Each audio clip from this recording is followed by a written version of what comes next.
Hoje recebendo a deputada federal Bia Kicis, que é a nova presidente da Comissão de Constituição e Justiça da Câmara, primeira mulher a assumir a CCJ, já foi parabenizada pelas associações, não sei como é que chama, os grupos feministas já disseram parabéns, deputada, uma mulher na CCJ. Ontem eu fiz essa brincadeira. Não, né? Não. Mas eu aprendi, Lacombe, que existe um brocado aí, né? Um mantra das feministas, que é assim: lugar de mulher é onde ela quiser, menos na CCJ. É triste isso. Bom, mas vamos lá, nós temos muitos assuntos, muitas pautas, né? Já temos várias perguntas de espectadores. A minha primeira pergunta era bem genérica, é a mesma pergunta que faz pelo Twitter o Jailson Santos. Prioridades, assumindo a CCJ, prioridades da senhora agora à frente da comissão? Bom, primeiramente, nós estamos com um recurso da Comissão de Ética que está trancando toda a pauta da CCJ. Então, eu já distribuí esse recurso de um deputado que teve uma aplicação de uma pena de suspensão, ele recorreu e a CCJ, cabe à CCJ analisar o recurso, as questões formais, ver se não houve nenhuma nulidade, a gente não entra no mérito. Então, nós vamos votar isso na terça-feira, porque enquanto não deliberarmos sobre esse recurso, não podemos fazer nada. Bom, em seguida, né, nós vamos começar a destravar a pauta que está aguardando. Tem muito processo já com relatoria pronta, esperando para ser votado. E já está na CCJ, e eu acabei de fazer a distribuição da PEC da reforma administrativa. Isso para nós é prioridade absoluta. Nós temos que votar a admissibilidade dessa PEC que é tão importante para o país. E depois ela irá para uma comissão especial, onde aí sim o mérito será amplamente debatido. Certamente parlamentares de todos os partidos irão apresentar emendas, mas a gente precisa aprovar essa PEC o quanto antes. O Jailson perguntou também sobre voto auditável. A gente pode ir caminhando aqui com as perguntas. A gente chega lá, Jailson, pode deixar. Sim, tem muitas perguntas. Deputado, eu vou começar pela questão mais polêmica e mais difícil, mas eu acho importante ouvi-la e que a senhora esclareça alguns pontos. Muitos dos seus pares, colegas deputados, a descrevem, a veem como uma deputada extremista, radical, da ala mais ideológica do presidente Bolsonaro e do bolsonarismo. Eu sei que durante esse último mês a senhora fez um verdadeiro périplo, conversou com muitos dos deputados, seus colegas, para tentar desfazer essa impressão e dizer que a senhora teria uma postura equilibrada à frente da CCJ. Eu gostaria de saber se a senhora fez algum acordo com esses deputados e principalmente como a senhora se vê, como a senhora responde a essas críticas de que é radical e ideológica. Bom, Amanda, primeiramente, né, só fazendo uma pequena correção no que você disse. Não são muitos os deputados que me chamam de radicais. São só os radicais da esquerda. Esses me chamam de radicais. Mas deputados de centro também, não, né? Não me chamam de radicais. Deputada. Nunca me chamaram de radicais. Muitos deles não me conheciam. E não bastou uma primeira conversa com cada líder para que essa imagem, que era fruto de uma narrativa que a imprensa bateu no último mês, e aquelas pessoas que são de esquerda, eu diria, da extrema esquerda, fazem questão de tentar colar em mim. Então, o que acontece? Vamos falar sério. Se você é da esquerda, da extrema esquerda, e você é um parlamentar combativo, que vai lá e grita Lula livre, chama o Bolsonaro de genocida, você é tido pela mídia como um parlamentar democrático, combativo, não é? Que está lutando pela sua ideologia. Se você é da direita e você vai lá e defende uma pauta, como, por exemplo, o direito à legítima defesa, aí você é extremista, negacionista. Então, não há um equilíbrio sequer nessa avaliação, porque o parlamento é a casa do povo. E lá você tem que ter todas as ideologias, sim, todas as cores. Você precisa ter isso, ou não teremos democracia. Bom, então, voltando à sua pergunta, há um grupo barulhento, inclusive deu para ver na sessão da minha eleição, né, que não queriam, esse pequeno grupo. O restante dos parlamentares estava calmo, tranquilo, né? Eu tive uma votação bastante expressiva, né, que corresponde mais ou menos ao placar na casa, onde você tem 2/3 que é base do governo e 1/3 que não é.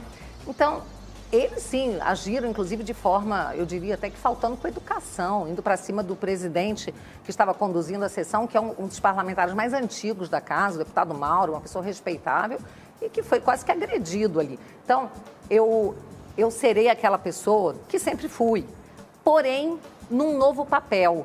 Como presidente da CCJ, não me cabe ser uma parlamentar combativa, como eu sou nas ruas, nas redes, no plenário, no palanque. Lá eu serei como uma magistrada, né? Eu diria até que como uma maestrina, né? Conduzindo aquele colegiado para que a gente possa dar celeridade, eficiência à CCJ, porque o Brasil precisa disso, o Congresso também, a Câmara dos Deputados merece uma CCJ à altura, né, da responsabilidade que temos hoje no momento. Então serão duas Bias Kisses. É uma Bia Kicis só, Bia Kicis só. Amanda, em casa eu sou mãe, não é? Na cozinha eu sou cozinheira, no parlamento, no palanque, eu sou uma pessoa aguerrida, graças a Deus o povo pode contar, os conservadores podem contar. Mesmo, né? E na CCJ serei, como eu era, fui durante 24 anos na Procuradoria, uma pessoa serena, tranquila, fui corregedora durante 2 mandatos, não fiz um inimigo, porque me pautei sempre pelo equilíbrio e pelo extremo senso de justiça. E no colegiado lá serei democrática, inclusiva, mas serei firme, não permitirei abusos. Ô Silvio, e sem corporativismo, que não é a nossa, né? Essa história de que extrema-direita, só há extrema-direita, não há extrema-esquerda, tem o nosso dedinho, não o nosso pessoalmente, mas o dedo de grande parte da imprensa, porque só se refere à extrema-direita, a deputadas como Bia Kisses, Carla Zambelli, mas não olha os partidos extremistas de esquerda. Então tem ali o nosso dedo, infelizmente. Pois é, Lacombe. Deputada, em primeiro lugar, quero parabenizá-la por ter sido eleita presidente da mais importante comissão da Câmara dos Deputados. Agora, só vira vidraça na política, deputada, quem se destaca, né? Então, acho que talvez a gente deva tomar um pouco de cuidado com o pessoal que tem apelidos pouco republicanos nas listas de propina ao longo da história e que agora querem criticar a deputada Bia Kisses. Mas vamos lá, deputada, antes da senhora ser eleita para a comissão, surgiram manchetes dizendo que no Supremo Tribunal Federal havia alguma resistência ao seu nome. Eu queria a avaliação da senhora sobre um inquérito das fake news aberto e aparentemente ele deve durar talvez alguns bons séculos, porque não tem escopo definido, o Ministério Público não é chamado à baila, não é chamado para se pronunciar e, principalmente, as decisões tomadas, inclusive pelo relator do inquérito, são com base na Lei de Segurança Nacional, o entulho da ditadura militar de 1983, do governo Figueiredo, que sobreviveu à Constituição de 88 e, aparentemente, esse inquérito serve como uma espécie de um guarda-chuva, um salvaguarda para qualquer coisa. Você tem toda a razão, Silvio. O inquérito das fake news não tem um escopo definido. Então, ele está aberto, não é, como uma espada dentro na cabeça de cada parlamentar, né, para assim, olha, se comporta direito, presta atenção com o que você vai falar, porque esse inquérito está aqui. Então, o próprio Ministério Público, né, na época, a Procuradora-Geral, Raquel Dodge, pediu o arquivamento, porque está na Constituição muito claro.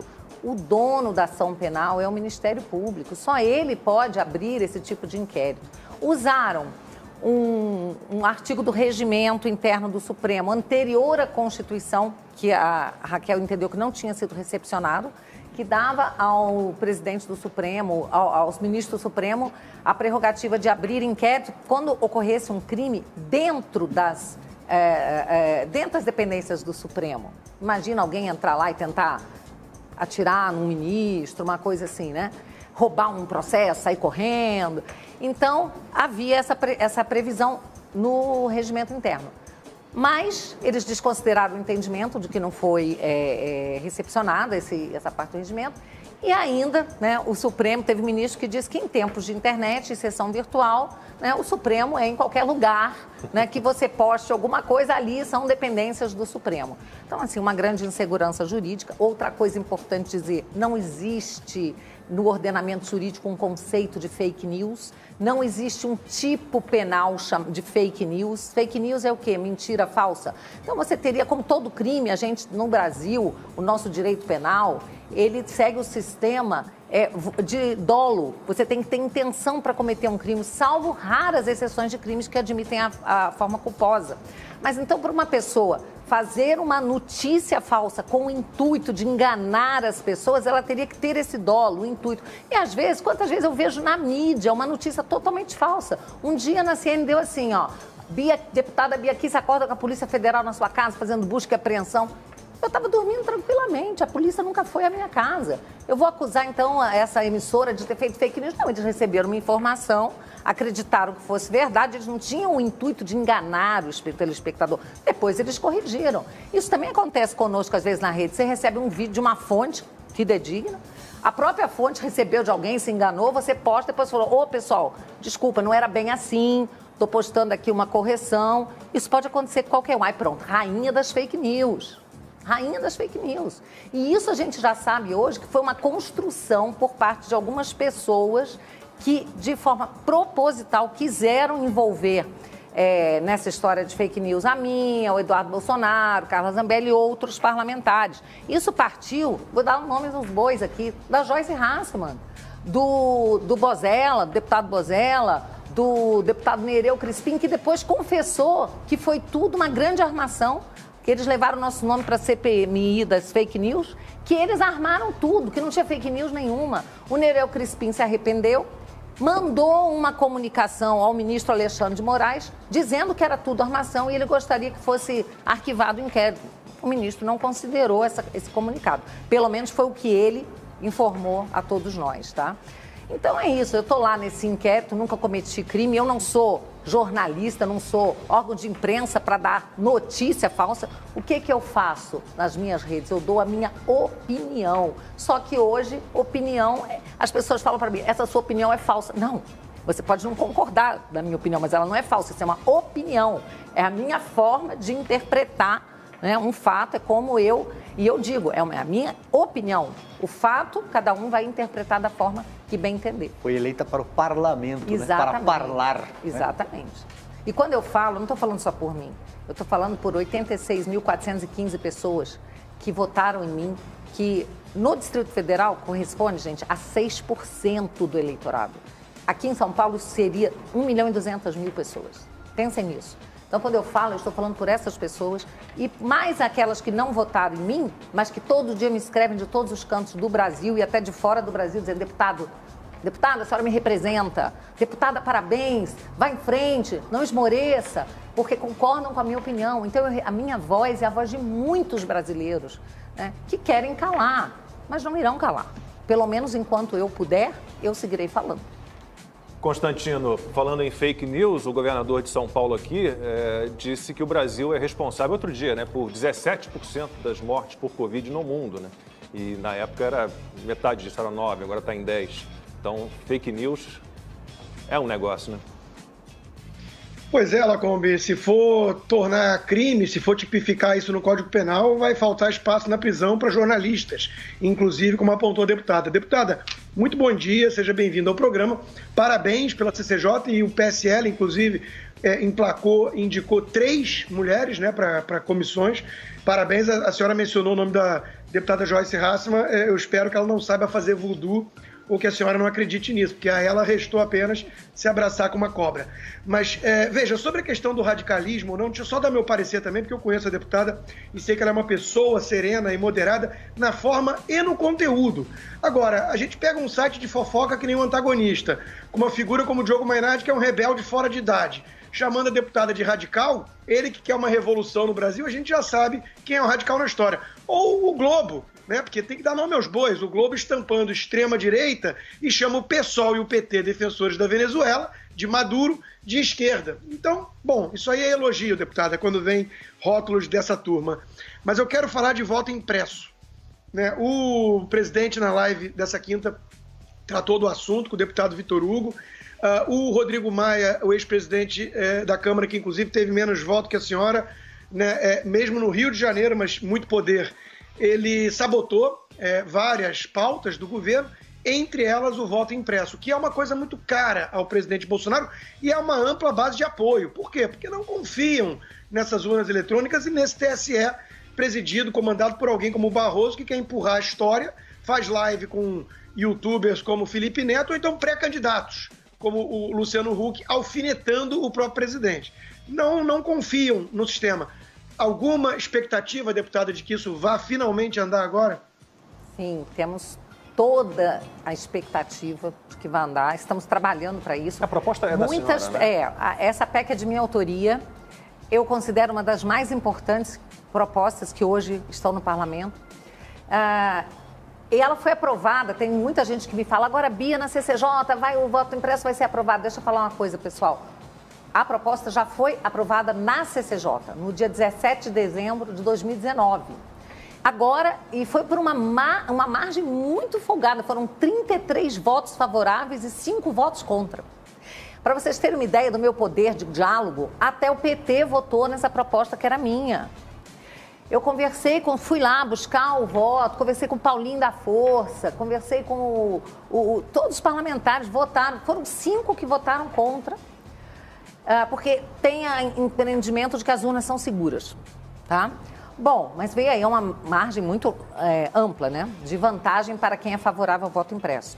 Agora será feita uma comissão especial que poderia ter sido montada no ano passado, não foi. Então nós temos que correr contra o tempo, porque qualquer alteração legislativa no que se refere às eleições do ano que vem precisam estar aprovadas antes de um ano do próximo pleito. Então nós temos início de outubro, tem que estar a PEC aprovada pela comissão especial e por ambas as casas do parlamento, Câmara e Senado, em 2 turnos, porque é uma proposta de emenda constitucional. O ambiente é bastante favorável. E eu quero dizer aqui que eu não quero polêmica nessa pauta. Se a gente quer caminhar, a gente precisa tirar máximo a polêmica e ir naquilo que em que todos convergimos, que é a questão da transparência. Eu não quero falar em fraude, eu quero falar em transparência. Nós temos que dar ao eleitor brasileiro o mesmo direito que os eleitores do mundo inteiro têm, de ter a possibilidade de auditar um voto.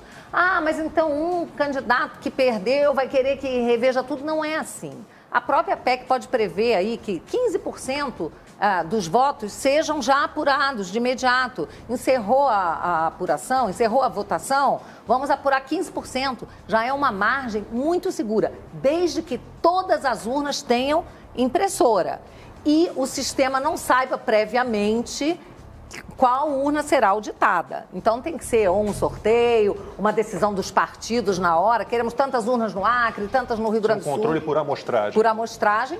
Todos os estatísticos com quem conversei e professores de segurança de rede dizem, deputada, 15%, 20% é de uma segurança muito grande.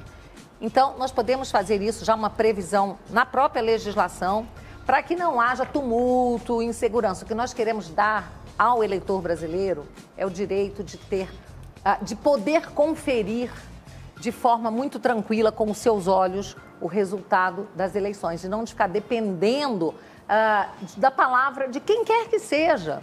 Tá? Pode ser um grande caixa técnico, preta, né? É uma caixa preta, um ministro do Supremo, do TSE, ou um grande técnico de informar, dizer, não, vocês podem confiar porque o sistema é seguro. Eu falei, desculpa, meu amigo, o sistema eleitoral não é religião, não é dogma. Eu quero ter acesso, né, exatamente a essa possibilidade de auditagem, como todos os eleitores têm. Eu não quero, como parlamentar, como cidadã, que o eleitor brasileiro seja tratado como um eleitor de 2ª, 3ª categoria, pior do que os outros. Só para vocês saberem, na Índia, que tem uma população muito maior do que a nossa, 4 vezes o número de eleitores que tem no Brasil, para vocês verem a dificuldade, né, de se fazer alguma coisa lá também, mas são muito tecnológicos. A Suprema Corte indiana, em 2014, declarou que as urnas eletrônicas sem voto impresso, como as nosso modelo do nosso, são inconstitucionais, porque não permitem auditagem. E a falta de transparência fere mortalmente os princípios constitucionais, como o princípio da transparência, o próprio princípio da transparência. Em um ano, a Índia preparou as impressoras, voto impresso, e eles passaram a ter voto impresso sem nenhum problema. A Corte Constitucional Alemã declarou que urna eletrônica sem voto impresso é inconstitucional, porque retira do cidadão comum, o eleitor, a capacidade de ter, de verificar por si só a confiabilidade. Como é que o eleitor aqui vai verificar? Você vai na urna, digita lá o número do seu candidato, tá? Aparece ali, você dá o ok, aí você pede para imprimir. Vai imprimir a urna, vai ter uma impressorinha ali acoplada, vai imprimir, você vai conferir que aquele nome impresso é o do seu candidato, dá o ok. Esse papel cai numa urna física, o eleitor não tem contato, não tem risco de levar para casa, não tem risco de violação do sigilo do voto, que é uma preocupação. E aí ele sabe, ó, o meu voto está naquela urna, se precisar auditar, está ali dentro. Quando você vota hoje, você aperta o nome, você não sabe o que aconteceu dentro da urna, gente. Está tudo se passando no segredo da urna. E você tem que acreditar no sistema. Acreditar que aquele BU que sai ali, o boletim da urna, com o resultado final, mas não mostra o caminho, né? Não mostra como foram feitas as apurações de voto a voto. Você tem que acreditar que foi assim, tantos votos para esse. Mas será que foi? A simples dúvida do eleitor, será que foi? Já é motivo suficiente para a Justiça Eleitoral promover o voto impresso para espancar a dúvida. O eleitor não pode ter dúvida para onde foi o seu voto. E o próprio político candidato também tem esse direito a ter confiança no sistema. Mas confiança não é fé cega, confiança não é você acreditar na palavra de um ministro, de um técnico de informática, por melhor que ele seja, porque não estamos falando de dogma e nem de religião. E a senhora citou o TSE e eu fico lembrando que há poucos dias o presidente do TSE, Roberto Barroso, fez uma live com 2 postulantes à presidência, a cargos, né, a concorrer à presidência da República, Eduardo Leite, governador do Rio Grande do Sul, e o Luciano Huck. A senhora foi procuradora do Distrito Federal por 24 anos. A senhora não acha que os nossos ministros do Supremo, eles falam muito, dão muita entrevista, participam de muitas lives? Como é que o presidente do TSE, sabendo que 2 pessoas que estão ali com ele numa live são candidatos, são postulantes ao cargo de presidente, a candidato a presidente, não é estranho isso tudo? Macombi, eu sou do tempo, né, na sala lá, né, da Faculdade de Direito, né, que eu aprendia que juiz fala nos autos do processo, né?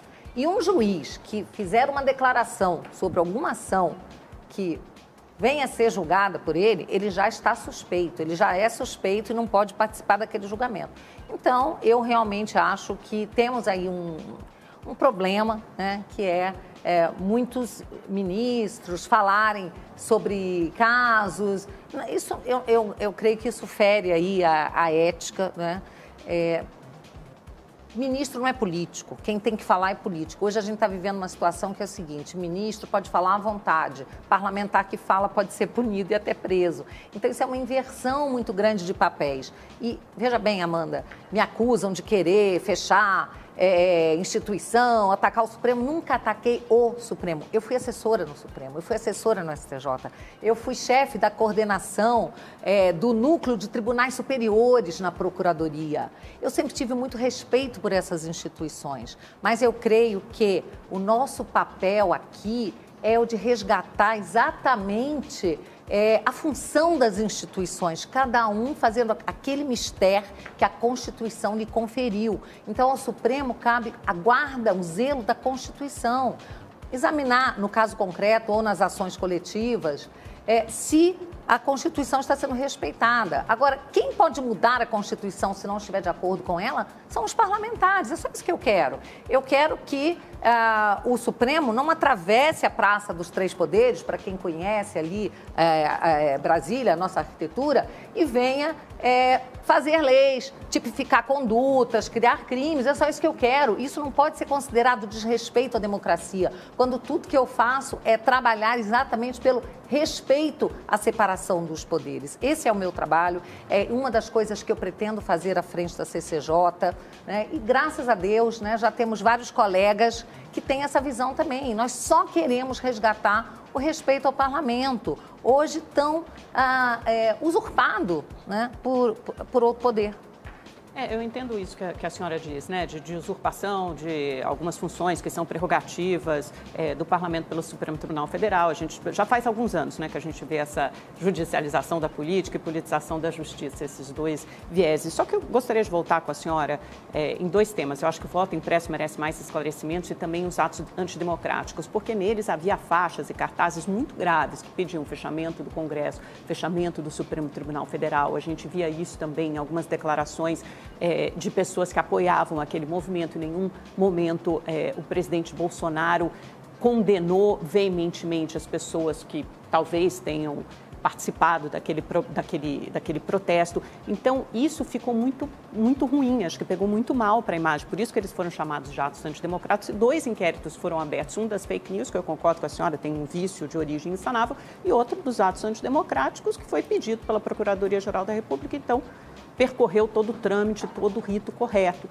E depois, esse inquérito também quebrou o seu sigilo bancário, fiscal, né, para ver se alguma parte do seu dinheiro da cota parlamentar havia sido usado para promover esses atos, para fazer propaganda desses atos. Então, gostaria que a senhora esclarecesse essa posição, né, quando a senhora participou desses atos, desses protestos e também referente à sua cota parlamentar.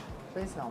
Bom, em primeiro lugar, né, não sei se todos já sabem, mas esse inquérito dos atos antidemocráticos, né, ele já teve um relatório. Nós temos aqui, Java, se você puder colocar, por favor, aquelas manchetes que a gente tinha separado sobre a investigação da Polícia Federal. Está aí, ó. A Polícia Federal diz ao STF não ter encontrado ainda indícios contra bolsonaristas em inquérito de atos antidemocráticos. Esse ainda fica por conta da quase um ano. Folha. Esse ainda fica por conta ainda está na Folha e está na Carta Capital. Se a gente puder, tem mais Gazeta do Povo, obviamente não tem o ainda. Na verdade, não tem ainda, não. A Gazeta do Povo está aí. Não, tem o ainda também na Gazeta do Povo.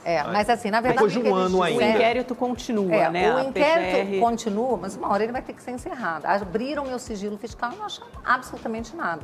Então, o que eu quero dizer, Amanda, é o seguinte: eu sou uma pessoa democrática por natureza e por formação jurídica. Eu nunca fui para a rua com um cartaz para fechar parlamento, fechar Congresso. Eu teria que ser um pouco psicopata, sei lá o quê, para ser uma parlamentar e querer fechar, ou esquizofrênica. Talvez eu não sou psiquiatra, mas é alguma figura dessas aí. Eu acho que seria uma certa esquizofrenia, né? Bom, o Daniel Silveira defendeu isso, querer né? fechar o parlamento onde eu trabalho. Estou falando de mim em primeiro lugar. Sim, claro. Bom, e aí eu ia para as ruas com a bandeira do Brasil, né, me manifestar junto com os cidadãos, trabalhadores, mães, avós, pais, crianças para a rua, para pedir o quê? Mais democracia, respeito à vontade do povo, respeito ao presidente que foi eleito por 57 milhões de brasileiros. Era isso que a gente queria. Ninguém estava pedindo fechamento de nada, não. Mas tinha, e um grupo sempre teve, sempre vai haver. Um grupo de pessoas com cartaz, artigo 142, intervenção... Bom, e a senhora acha isso condenável? Então? Não, deixa eu falar. Eu nunca segurei um cartaz desse e até passei por muito problema com os chamados intervencionistas em Brasília, que não gostavam de mim, porque eles queriam que eu apoiasse a intervenção e eu nunca apoiei. Até porque eu sou filha de militar, neta, meu avô lutou na guerra, meu pai é militar, sobrinha, e eles sempre falaram para mim assim, ó, meu pai falou assim, militar não quer essa bucha de canhão, não. Chega, nós já fizemos o nosso trabalho em 64 e nós sabemos que hoje, né, conseguiram tornar qualquer atitude militar no mundo inteiro, a esquerda conseguiu transformar em crimes imprescritíveis. Então, os militares não querem isso, não. Né? E nós vimos o quê? Um militar, General Figueiredo, entregando, gente, o governo de volta para os civis. Isso nunca aconteceu em lugar nenhum. Você não tem um ditador que entregue o poder. E aqui foi entregue. Então, eu acho que já havia um acordo, né, de que nós estamos lutando pela democracia. E os militares também estão de acordo com isso. O problema é que as pessoas, então, os intervencionistas não gostavam muito de mim, porque queriam que eu pedisse intervenção. Eu não pedi. Eu falei, gente, é o povo que tem que ir para a rua, é o povo que tem que pedir, é o povo que tem que exigir, cobrar dos seus políticos, né, daquelas pessoas que são os nossos representantes. Eu falava isso já desde de ativista.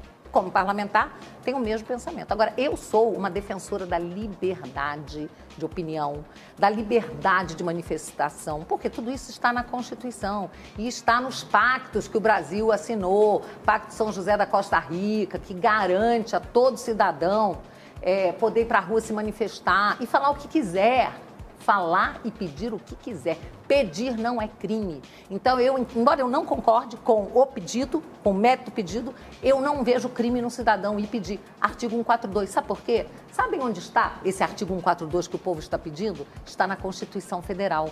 Então, um artigo que está na Constituição não pode ser um crime. Mas uma interpretação totalmente equivocada. Querida, eu não sei se é equivocado ou não, porque a interpretação... Eu não sei se é equivocado ou não, porque quem interpreta dessa forma que as Forças Armadas poderiam ser chamadas a colocar as instituições, de novo, para garantia da lei e da ordem, isso está escrito, é simplesmente um dos maiores constitucionalistas vivos desse país, Dr. Ives Gandra Martins, a quem eu respeito profundamente, a quem os ministros do Supremo respeitam. Mas os ministros do Supremo... Ivan Sartori também. E que diz o seguinte, e que diz o seguinte, eu estava lá na Constituinte, eu era consultor dos parlamentares, eu participei dos debates e foi colocado ali garantia da lei e da ordem para, se precisasse, se alguma instituição não estivesse cumprindo o seu papel, qualquer dos chefes de poderes pudesse pedir às Forças Armadas que garantisse a lei e a ordem. Isso não quer dizer tanque na rua, gente.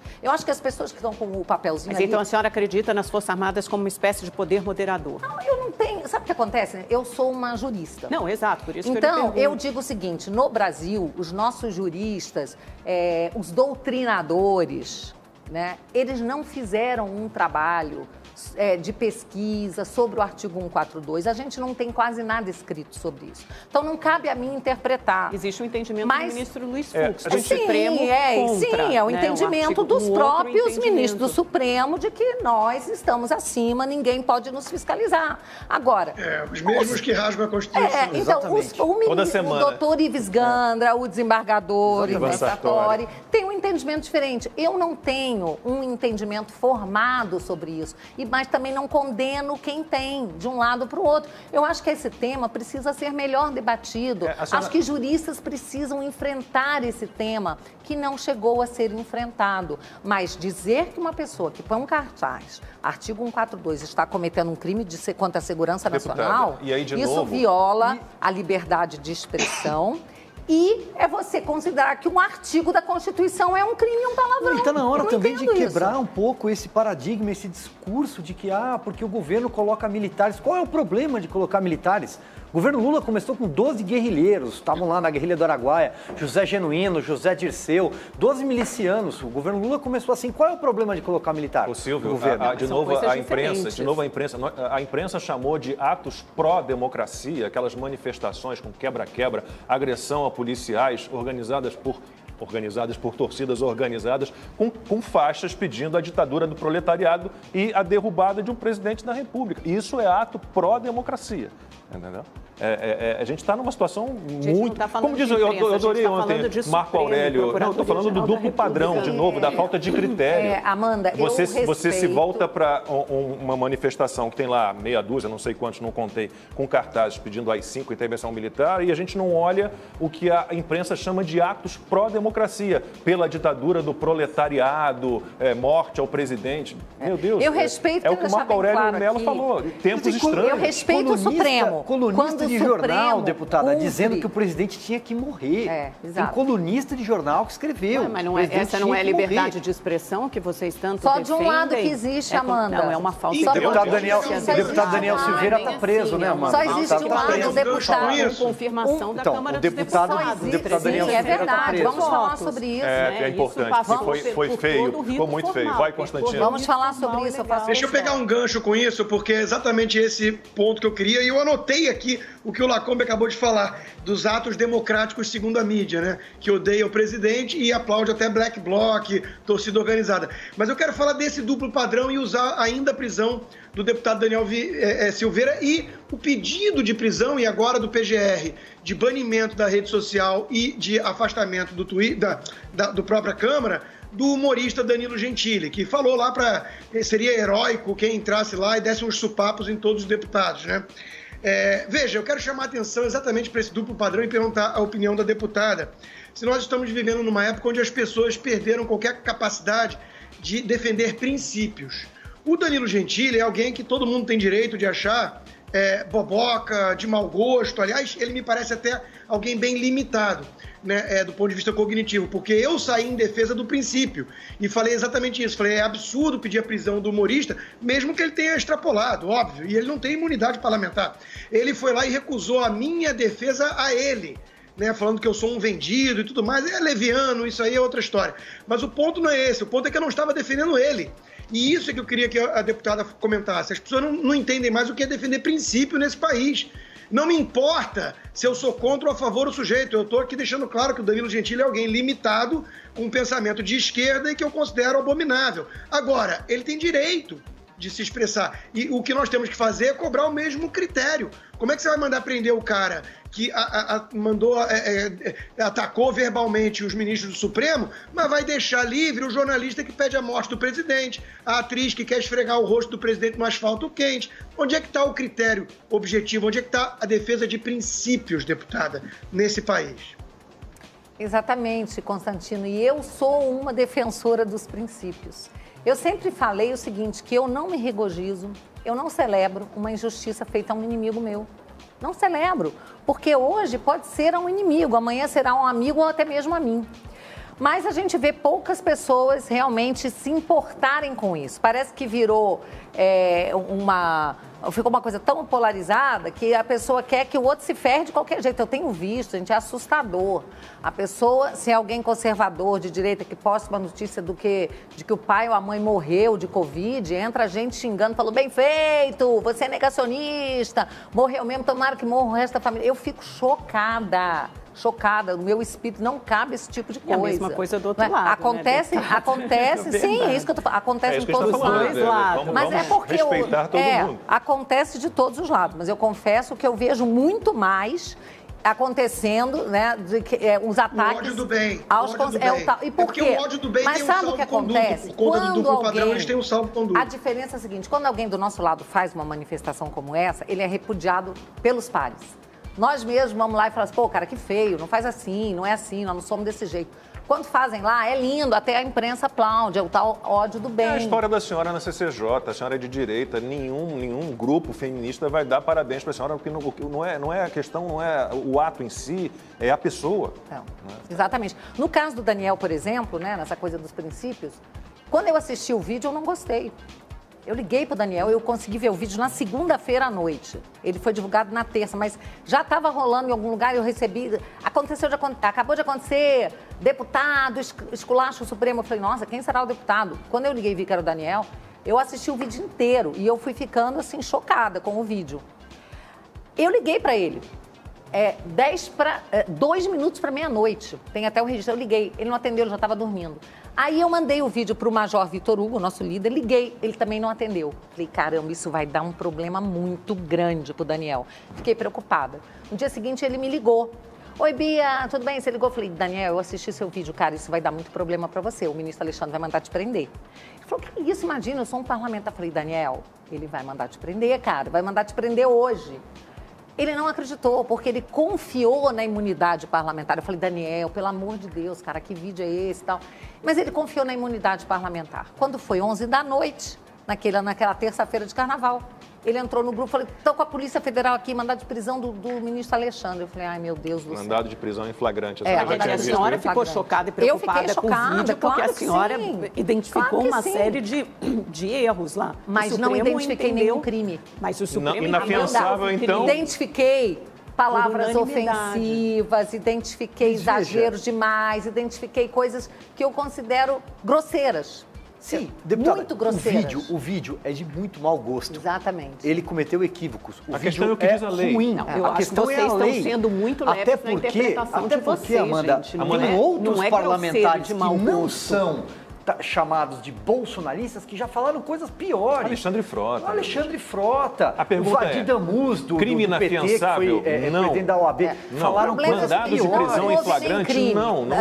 Não há crime, por quê? A nossa Constituição, no artigo 53, ela fala o seguinte, parlamentares são imunes. A palavra imune, gente, ela é muito forte. Ela significa que o tipo penal, o crime, não consegue chegar lá.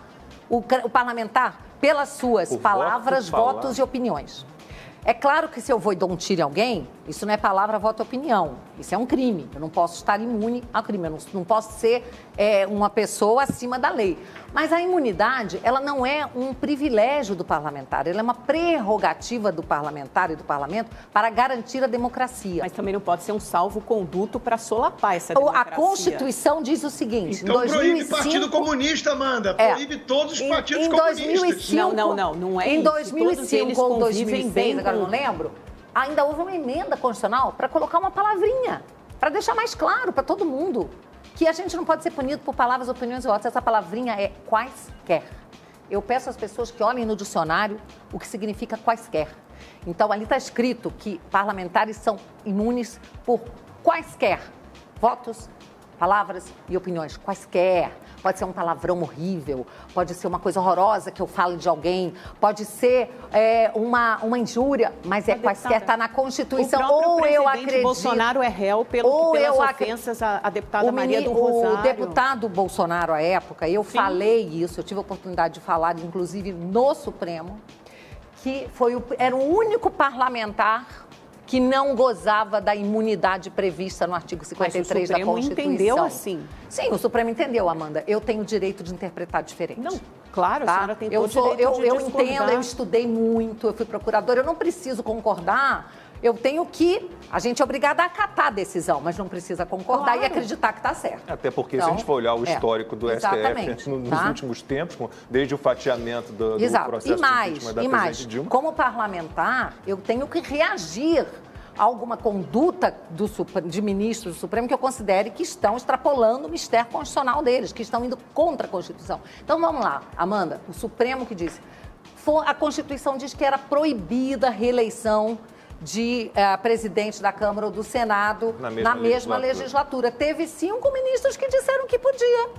Então, porque eles são ministros do Supremo, eu tenho que dizer que está certo? Não, claro que não é grave, eu concordo, tanto que eles não referendaram essa decisão. Quer dizer, a maioria... 6-5 por foi um voto. Tá? Poderia... Isso é muito frágil. Então, se tivesse sido 6-5, eu ia ter que dizer que... não, gente, a Constituição não diz isso que eu estou lendo. Porque o Supremo disse que não é. Eu acho que são coisas muito diferentes. Isso é uma postura, eu acho que é exatamente igual. Eu acho que é a questão de você dar ao Supremo um crédito, né? Acima da própria lei, acima da própria Constituição, dizer que tudo que eles decidem é o que está na Constituição. Não, existe um princípio, é um princípio de interpretação, de exegese, que fala que você não interpreta a lei ou a Constituição contra texto expresso da Constituição. Tem voto do ministro Celso de Mello que eu citei em várias oportunidades, que eu falava, o ministro Celso de Mello diz que não cabe ao julgador interpretar a Constituição contra texto expresso da Constituição. Quando você esquece ali a palavrinha quaisquer, esquece ali a palavra imunidade, você está interpretando a Constituição contra texto expresso. E aí, agora também vamos trazer para o Congresso a responsabilidade que lhe cabe. Eu ia falar. Bom, deputada, falávamos aqui da prisão do deputado Daniel Silveira e a gente teve a Câmara referendando a decisão do STF, 364 votos a favor da manutenção da prisão, apesar dessa prisão ser ilegal e inconstitucional. O que levou a Câmara a talvez fazer um pré-julgamento do deputado e não se voltar para a legalidade ou ilegalidade da decisão do STF? Perfeito. Eu acho que houve realmente um equívoco. Eu vou dizer por quê. Eu fui uma dos 130 parlamentares que votou pela soltura do Daniel, mas porque eu tenho uma compreensão jurídica muito profunda, dado o meu histórico. Tem parlamentares lá que são pessoas muito simples, que vieram da atividade rural, que estão lá, que representam uma parcela muito importante da sociedade, que trabalha com o agro, às vezes agricultura familiar, isso, aquilo, mas que são pessoas que não têm um entendimento jurídico muito grande. No dia que saiu o vídeo, a leitura que estava sendo feita é que o Daniel seria solto. Os parlamentares, não, que absurdo, prender parlamentar, que absurdo, que absurdo, que absurdo. Quando as pessoas começaram a assistir ao vídeo, as pessoas começaram a ficar chocadas, como você ficou, como eu fiquei, chocadas com o teor do vídeo, com o peso das palavras, né, dos ataques. Só que tem uma coisa que é o seguinte, a Constituição determina que num caso como esses, a justiça não pode criminalizar, nem o Ministério Público, a gente não pode criminalizar o deputado, mas o Conselho de Ética tem obrigação de atuar. Então, o que teria que ter sido feito? Mandar esse caso, imediatamente instaurar um processo no Conselho de Ética. O Conselho de Ética teve que ser reaberto. E diga-se de passagem que não foi reaberto para analisar o caso da deputada Flor de Lis, que é mandante, segundo o Ministério Público, do assassinato do marido. Com o ano fechado, não foi aberto. Exato, mas não agora faz seu trabalho, foi né, aberto deputada? para... Foi aberto, não, mas é porque estávamos em trabalho remoto. Eu acho que o presidente, então, Rodrigo Maia, errou. Acho que ele deveria ter aberto o Conselho de Ética. Poderiam ser reuniões virtuais. É o mínimo, claro. Não teria problema, tá? Eu sou dessa opinião. Mas, enfim, o presidente, então, Arthur Lira, mandou abrir imediatamente o Conselho de Ética. E o caso do Daniel foi para lá. Ele está sendo agora julgado lá. E esse seria o caminho natural, o caminho legal, constitucional. Mas, à medida que os deputados foram vendo o vídeo, eles foram ficando muito chocados.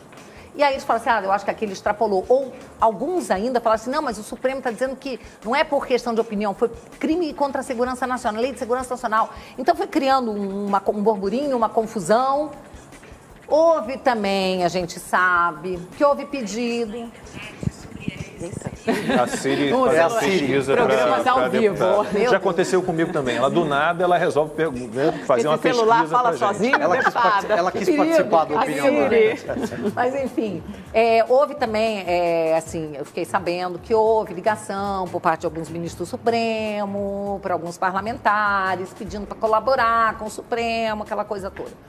E aí, houve essa decisão, sim, a meu ver, equivocada e lamentável. Tá? Um dia triste para o parlamento, em que o parlamento validou uma decisão claramente inconstitucional por parte do Supremo Tribunal Foi uma decisão Federal. democrática, né? Tomada pela maioria legítima do parlamento. Ela foi tomada pela maioria, só que eu estou dizendo aqui que, a meu ver, equivocada e inconstitucional. Mas erramos. Agora, o que está acontecendo nesse momento? Eu posso falar para vocês? Sim. Está havendo um incômodo muito grande no parlamento com a demora da soltura do Daniel. Que então, faz um mês agora, dia 16. Já faz um mês, dia 16. Então, eu já estou ouvindo vários parlamentares que votaram a favor da prisão falar assim, não dá. Eu já vou começar a me manifestar aqui o meu desacordo, o meu desagrado, está errado. Onde já se viu uma prisão em flagrante durar tanto tempo assim? Ele tem direito... Nem os piores criminosos nesse país ficam presos tanto tempo. O cara é preso num dia, no dia seguinte um habeas corpus, solta lá o maior traficante do país, solta isso, solta aquilo, estuprador... E o Daniel está preso pela sua opinião, porque já estava também muito claro para as pessoas que ele não cometeu crime contra a segurança nacional. Crime contra a segurança nacional, meu filho, você joga uma bomba, outra coisa, a Lei de Segurança Nacional... Tem uma denúncia da PGR A Lei de Segurança Nacional diz que você ofender presidente de um dos poderes, então é o presidente da República, o presidente do Congresso Nacional, o MST comete ou o presidente do Supremo. Os ministros, por mais...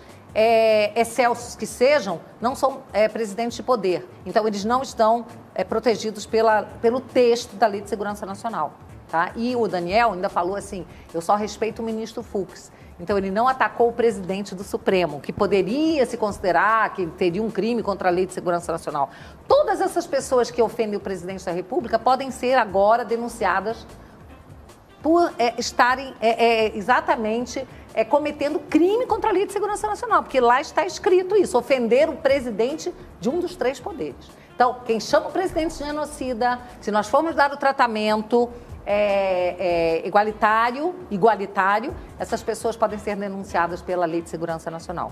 O Daniel não atacou o presidente do Supremo, então ele não cometeu crime contra a Lei de Segurança Nacional. Nós temos que ler a lei, minha gente, não basta ficar de tititi na internet. Só um minutinho, olha, a PGR faz uma denúncia nesse sentido que deve ser acatada pelo Supremo Tribunal e esses jornalistas até que chamaram o presidente de genocídio, outras coisas, alguns já são investigados, né? A pedido do Ministério da Justiça, tem relatórios, tem atos que são considerados autoritários por muitos outros. Então, só para fazer esses 2 pontos. Deputada, eu queria trazer aqui para a nossa conversa um tema que é o grande tema, eu acho que hoje no Brasil, né? Que é a questão do lockdown. Eu acordei hoje batendo o olho nas manchetes, nas notícias, fiquei um pouco estarrecido, por exemplo, com uma declaração do Dr. José Medina, é o presidente do tal Centro de Contingência da Covid-19 aqui no estado de São Paulo. Ele disse o seguinte, tá? Isso está na internet, pode entrar quem quiser. Guardem as suas máscaras para o Natal. O Procurador-Geral de Justiça do estado de São Paulo, Mário Sarrobo, também deu uma declaração ontem, eu até citei aqui no programa, dizendo o seguinte, olha, temos que fechar os templos, fechar as igrejas, parar o futebol e quem precisar falar com Deus, usa o seu iPad, usa o seu iPhone para falar com Deus. Esses bem alimentados tecnocratas de sapatênis, eles não conhecem o Brasil. Eles não conhecem a realidade, inclusive aqui no estado de São Paulo, eles não conhecem a Brasilândia, eles não conhecem Paraisópolis, eles não conhecem Capão Redondo, eles não conhecem a periferia de São Paulo. Eles não sabem que, para muitos pais de família, a escola é importante para além dos estudos e de um futuro, ou da esperança de um futuro melhor. A merenda é importante, porque essa turma do risoto não sabe como é que é ficar sem aula, ficar sem merenda e... Com base nessas declarações, deputado, e aí vai aqui a minha pergunta, a impressão que fica é que esse jogo político, que a pandemia vai acabar no mundo, mas no Brasil ela vai até outubro de 2022, contra o presidente Jair Bolsonaro. Eu queria a avaliação da senhora. Ela vai ser mais ou menos o que aconteceu nos Estados Unidos.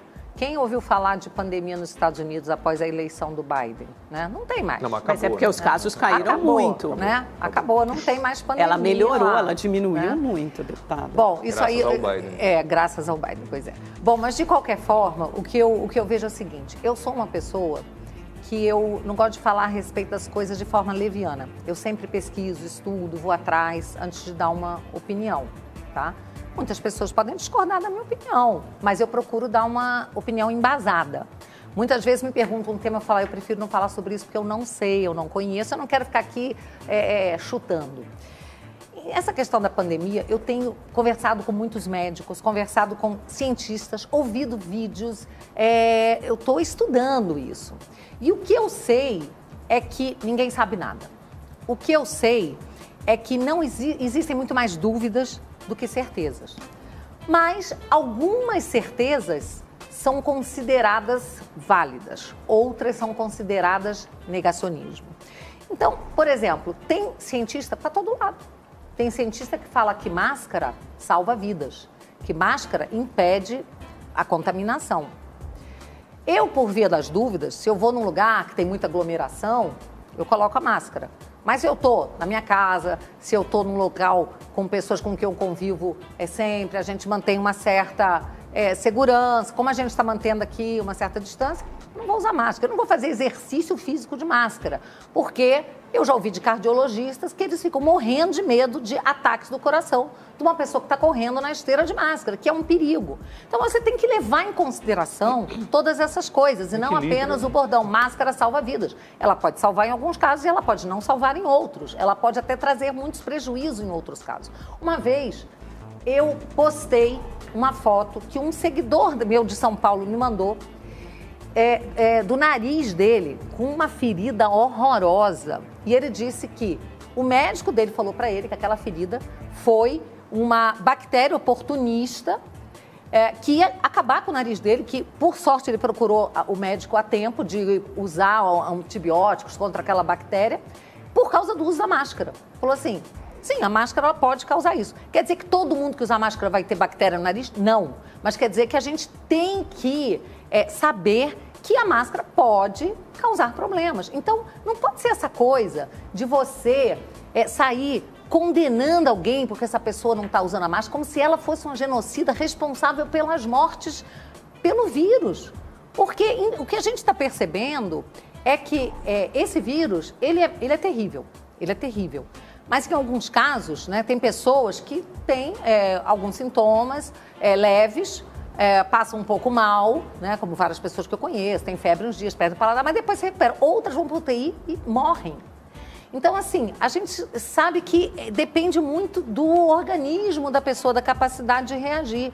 Mas o que me preocupa mais que tudo é ver, por exemplo, que rasgou-se a Constituição tá? Porque eu posso não entender de vírus e de medicina, mas eu entendo de direito. E na Constituição está escrito que para você mitigar um direito e uma garantia fundamentais, você tem que ter um procedimento todo muito específico que se chama estado de sítio ou de defesa. Então, quando um governador faz um decreto proibindo as pessoas de estarem na rua ou que elas têm que voltar para casa porque tem toque de recolher às 10 horas, esse decreto é inconstitucional. Deputada, vocês aprovaram uma lei de calamidade pública. Eu preciso chamar um intervalo. Estamos aqui com a deputada Bia Kicis, nova presidente da CCJ. Deputada, chegando já ao finzinho, queria fazer a pergunta do Dilson Cabral, mandou pelo meu Instagram, Luiz com S. Lacombe. PEC da Bengala, será que agora vai? Juiz do STF se aposentando de novo aos 70 anos? É a coisa que as pessoas mais me pedem. Eu quero dizer o seguinte, essa PEC, ela é para voltar a idade para 70 anos. É claro que alguns ministros do Supremo sairiam se ela fosse aprovada agora, mas nós temos que analisar o momento certo para que essa PEC seja pautada, porque não interessa só pautar, ela tem que ser pautada para ser vitoriosa. E o objetivo dela é oxigenar as carreiras jurídicas e do Ministério Público. Hoje ninguém mais consegue uma promoção. Os juízes me procuram, as associações. Um juiz fica mais de 20 anos no cargo para conseguir uma promoção. Porque com a idade muito avançada, 75 anos, demora muito para os desembargadores, ministros se aposentarem. Então, a gente vai estudar bastante, vai trabalhar junto com essas associações de magistrados, de procuradores, para a gente ver qual seria o momento ideal para a gente pautar essa PEC. 25 segundos. O presidente Bolsonaro volta ao PSL? Essa é a pergunta de $1 milhão que nós estamos aguardando para saber, né? Hoje, para nós que estamos no PSL, poderia ser uma solução muito boa, mas ele tem sido assim, ele está sendo paquerado por outros partidos. Vamos aguardar mais um pouquinho. Deputada Bia Kicis, foi um prazer enorme receber a senhora aqui, sou fã do seu trabalho, sucesso à frente da CCJ, tudo de bom, obrigado e até uma próxima. Muito obrigada, até a próxima.